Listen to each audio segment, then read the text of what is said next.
कोटा में आज क्या कुछ हुआ आप देखिए हमारे साथ।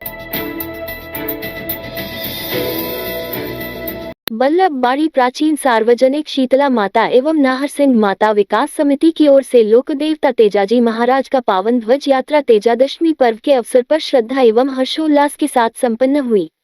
धार्मिक परंपरा के अनुरूप ध्वज यात्रा बड़ी धूमधाम से बल्लभबाड़ी मंदिर परिसर से रवाना होकर किशोर सागर तालाब स्थित तेजाजी मंदिर तक पहुंची। इस दौरान श्रद्धालु नगर निगम की गोताखोर रेस्क्यू टीम की देखरेख में नावों पर सवार होकर गाते बजाते तालाब पार करते हुए मंदिर पहुंचे। वहां पर विधि विधान से पूजा अर्चना की गई। पूजन उपरांत ध्वज लोकेशन फ्लैग को पुनः श्रद्धालु नावों द्वारा ही वापस बल्लभबाड़ी मंदिर लाया गया। ये धार्मिक परंपरा विगत 2 दशकों से अधिक समय से नगर निगम की नावों, कश्यप समाज की किश्तियों एवं गोताखोर रेस्क्यू टीम के सहयोग से अनवरत रूप से संपन्न हो रही है। तेजादशमी पर संपन्न यह आयोजन नगर की आस्था, सामाजिक एकता एवं लोक परंपराओं के संरक्षण का प्रतीक है।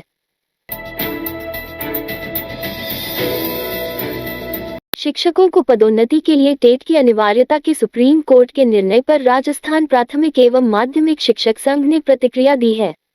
प्रदेशाध्यक्ष विपिन प्रकाश शर्मा ने कहा है कि राज्य में 2011 के बाद टेट लागू हो गया था। ऐसे में 2005, 2008 तथा 2010 की बड़ी भर्तियों से पहले 1998 के पूर्व लगे तृतीय श्रेणी शिक्षकों की अगर संख्या देखें तो करीब 1 लाख शिक्षक प्रभावित होंगे और उन्हें टेट की अनिवार्यता से गुजरना पड़ेगा। गौरतलब है कि 1999 से 2004 तक राजस्थान में तृतीय श्रेणी की कोई भर्ती नहीं निकल गई। 55 वर्ष से अधिक आयु के शिक्षक अगर पदोन्नति नहीं चाहेंगे तो टेट की अनिवार्यता नहीं होगी। ऐसे में प्रभावित शिक्षकों की संख्या और कम होगी। टेट की अनिवार्यता केवल कक्षा 1 से 8 तक पढ़ने वाले शिक्षकों के लिए ही अनिवार्य है। कक्षा 9 से 12 पढ़ाने वाले वरिष्ठ अध्यापक एवं व्याख्याता के लिए टेट की बाध्यता नहीं है। भविष्य में राज्य सरकारों, शिक्षा बोर्डों और शैक्षणिक संस्थानों को मिलकर काम करना होगा ताकि इस निर्णय का क्रियान्वयन प्रभावी ढंग से किया जा सके और शिक्षा की गुणवत्ता में सुधार लाया जा सके। इसके लिए उपलब्ध संसाधनों एवं प्रशिक्षण सुविधाएं और विशेष कार्य योजना की आवश्यकता होगी। ये निर्णय भारतीय शिक्षा के इतिहास में एक मील के पत्थर के रूप में याद किया जाएगा।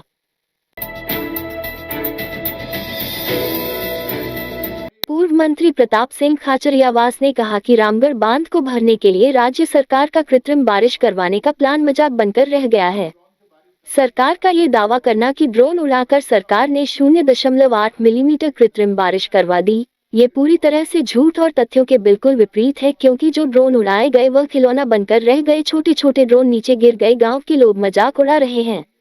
लोगों में चर्चा है कि किसी प्राइवेट कंपनी के जरिए सरकार ने एक और घोटाला करके प्रदेश की जनता के साथ बड़ा मजाक किया है, क्योंकि जब भगवान 50 वर्ष के सारे रिकॉर्ड तोड़कर बहुत ज्यादा बारिश कर रहा है तब ड्रोन से बारिश करने का दावा करने वाली राज्य की भाजपा सरकार और कंपनी के काम पर सवाल उठ रहे हैं। लोग पूछ रहे हैं ये किसका आइडिया था, सरकार में कौन लोग इस आइडिया से बरसात करना चाहते थे, इसके पीछे मकसद क्या था। जब भगवान इतनी बारिश कर रहा है कि सारे बांध भर गए, सारे रिकॉर्ड टूट गए, तब ऐसे में ड्रोन उड़ाना और ड्रोन का फेल हो जाना यह सरकार का फेलियर है। सरकार को जवाब देना चाहिए। हमारा यह मानना है कि इसमें भी कोई षड्यंत्र, धोखा और घोटाला है, इसलिए लोगों के सामने सच्चाई आनी चाहिए। क्योंकि जिस दिन ड्रोन उड़ाए गए तब लाखों लोगों की भीड़ इकट्ठा हो गई कृत्रिम बारिश देखने के लिए। लोगों को तीतर भीतर करने के लिए लाठीचार्ज करना पड़ा, कई लोगों को चोट आ गई। ऐसे में राज्य सरकार को जवाब देना चाहिए कि जब कृत्रिम बारिश हुई नहीं, ड्रोन नीचे गिर गए, तो उसके बाद ये झूठी दावे करने वाले लोग कौन हैं और इस नाटक के लिए जिम्मेदार कौन है।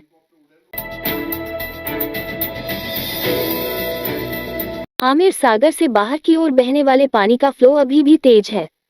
यहां से खेड़ी गेट की ओर तेज बहाव से पानी बह रहा है। इसमें पानी के साथ मछलियां बहकर आ रही है। एहतियात के लिए वन विभाग और पुलिस के जवान मौके पर मौजूद है। सुरक्षा की दृष्टि से लोगों को इस ओर जाने की अनुमति नहीं है।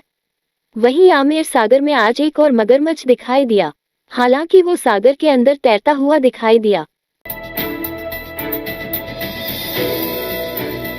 भानक्रोटा थाना क्षेत्र के केशवपुरा में स्थित प्राचीन ठाकुर जी के मंदिर में सोमवार देर रात चोरी की वारदात हो गई। अज्ञात बदमाश मंदिर से अष्टधातु की 3 मूर्तियां, दान पात्र का पैसा और अलमारी से नकदी निकालकर ले गए। घटना का खुलासा मंगलवार तड़के उस समय हुआ जब मंदिर के पुजारी सुबह करीब 4:30 बजे पूजा अर्चना के लिए पहुंचे। पुजारी ने देखा कि मंदिर का ताला टूटा हुआ पड़ा है, जिसके बाद स्थानीय लोगों को जानकारी दी गई और पुलिस को सूचित किया गया। मंदिर परिसर में लगे सीसीटीवी कैमरों की फुटेज पुलिस ने खंगाली, जिसमें चोरों की पूरी गतिविधियां दर्ज हुई हैं। फुटेज के अनुसार चोर वारदात को अंजाम देने से पहले करीब 3 घंटे तक मंदिर में रुके रहे। इस दौरान वे आराम से बैठे और दूध पीते भी नजर आए। इसके बाद मंदिर की अलमारी तोड़कर नकदी और मूर्तियां चोरी की। इस रात की सुबह नहीं होती जब तक हाथ में उसकी गर्माहट नहीं होती। चाय का प्याला, अखबार साथ पुराना है, मिट्टी से जोड़ता है। खबरों की खुशबू से सारा घर महकता है। हर रंग में ढला कहानियों से किस्सों तक ले जाता है बेरोक टोक। देश के हर हिस्से तक ये हकीकत का आईना है। ख्वाबों को सच करके दिखाता है। दैनिक नवज्योति, आपके लिए, आपके साथ। ये थे आज के मुख्य समाचार। विस्तार से जानने के लिए पढ़ते रहिए दैनिक नवज्योति। दैनिक नवज्योति के YouTube चैनल को सब्सक्राइब करें और ताज़ा अपडेट के लिए बेल आइकॉन दबाएं।